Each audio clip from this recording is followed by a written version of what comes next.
ഇപ്പോഴത്തെ ഒരു ഭരണ സംവിധാനവും ഈ കമ്മീഷൻ വീതം വയ്പും കൂടെ നോക്കുമ്പോൾ ഈ ബ്രിട്ടാസിന്റെ സ്റ്റേറ്റ്മെന്റിൽ എനിക്ക് അത്ഭുതമില്ല.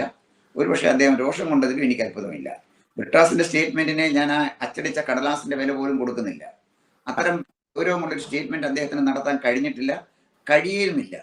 അതിനുള്ള അക്കാഡമിക് ബാക്ക്ഗ്രൗണ്ടോ അതിനുള്ള കഴിവോ കപ്പാസിറ്റിയോ ഉള്ള ഒരാളല്ല.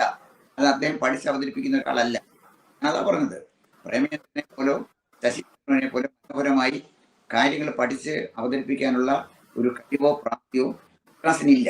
ബ്രിട്ടാസ് വലിയ പിന്നെ ഒരു ഗിഫ്റ്റോ അല്ലെങ്കിൽ ബ്രിട്ടാസിന്റെ പ്രത്യേക സംസാരിക്കാൻ കഴിയും എന്നുള്ളതാണ്. ഇംഗ്ലീഷിൽ സംസാരിക്കാൻ കഴിയുന്നതാണ് ഒരു എംപിയുടെ യോഗ്യതയെങ്കിൽ ഇവരൊക്കെ സംസാരിക്കുന്നതിനേക്കാൾ എത്രയോ മനോഹരമായിട്ട് ബാംഗ്ലൂരിലെ ഓട്ടോറിക്ഷക്കാർ ഇംഗ്ലീഷ് സംസാരിക്കും. വർക്കല ബീച്ചിൽ പോയാല് അവിടെ നിൽക്കുന്ന ടൂറിസ്റ്റ് ഗൈഡുകള് വളരെ പൊയറ്റിക്കലായിട്ട് ഇംഗ്ലീഷ് സംസാരിക്കും. മനോഹരമായിട്ട് സംസാരിക്കും. ഇംഗ്ലീഷിലെടുത്ത് സംസാരിക്കുന്നു എന്നുള്ളത് അതൊരു ഭാഷയിൽ അയാൾ നേടിയ ഒരു കഴിവെന്നുള്ളതിനപ്പുറം അതയാളുടെ ബുദ്ധിയും പ്രാപ്തിയും ഒന്നും കാണിക്കുന്ന ഒരു കാര്യമൊന്നുമല്ല.